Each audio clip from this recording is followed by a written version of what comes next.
নমস্কার। আজকে আপনারা বোর্ডে দেখতে পাচ্ছেন যে বোর্ডে কি লেখা আছে, বাংলা বর্ণমালা ও মাত্রা সংখ্যা।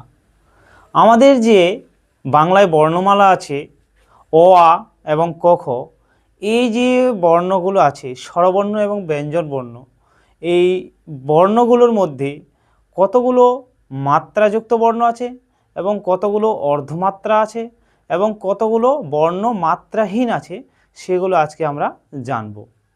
আমরা যে বর্ণগুলো পড়ি, পূর্ণমাত্রার সংখ্যা প্রথমেই আমরা জানব যে বর্ণমালার সংখ্যার মোট 32টি বর্ণ আছে। মোট 32টি বর্ণ আছে, হচ্ছে কি মোট 32টি পূর্ণমাত্রা বর্ণ আছে। এই পূর্ণমাত্রা বর্ণের মধ্যে স্বরবর্ণ কতগুলো আছে? স্বরবর্ণ আছে 6টি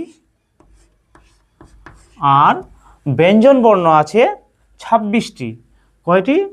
26টি ব্যঞ্জন বর্ণ। টোটাল বর্ণ কয়টি তাহলে হলো? 32টি। পূর্ণমাত্রা বর্ণ টোটাল 32টি, স্বরবর্ণ থেকে আছে 6টি আর ব্যঞ্জন বর্ণ থেকে আছে 26টি। ঠিক আছে। এবারে অর্ধমাত্রা বর্ণ, যে সমস্ত বর্ণগুলোর অর্ধমাত্রা আছে, মানে কিছুটা মাত্রা আছে, সেই বর্ণগুলোর আছে মোট হচ্ছে অর্ধবর্ণ 8টি আছে। কয়টি? 8টি আছে। ঠিক আছে, 8টি হচ্ছে অর্ধমাত্রা বর্ণ মোট। এবার স্বরবর্ণ থেকে আছে 1টি বর্ণ আর ব্যঞ্জন বর্ণ থেকে আছে 7টি বর্ণ। 7টি বর্ণ হচ্ছে ব্যঞ্জন বর্ণ। টোটাল 8টি হচ্ছে অর্ধমাত্রা বর্ণ। আর মাত্রাহীন বর্ণ মানে যেসব বর্ণের একদমই মাত্রা নেই, এই মাত্রাহীন বর্ণ আছে কয়টা? তাহলে এই মাত্রাহীন বর্ণ আছে টোটাল 10টি বর্ণ আছে। টোটাল 10টি বর্ণ আছে মাত্রাহীন। এই স্বরবর্ণ থেকে আছে 4টি আর ব্যঞ্জন বর্ণ থেকে আছে 6টি। টোটাল 10টি। 10টি হচ্ছে কি তাহলে? মাত্রাহীন বর্ণ। ঠিক আছে। এবার মোট দেখব, তাহলে মোট বর্ণ কয়টি আছে? মোট বর্ণ আছে 50টি।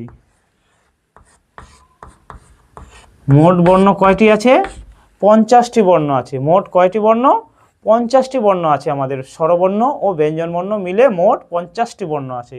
এরপরে তাহলে স্বরবর্ণ থেকে কয়টি আছে? স্বরবর্ণ থেকে আছে আমাদের বর্ণ হচ্ছে 11টি বর্ণ। কয়টি? 11টি বর্ণ। আর ব্যঞ্জন বর্ণ থেকে কয়টি বর্ণ আছে? 39টি বর্ণ। 39টি। তাহলে মোট বর্ণ কয়টা আছে? মোট বর্ণ আছে 50টি। ঠিক আছে। নমস্কার।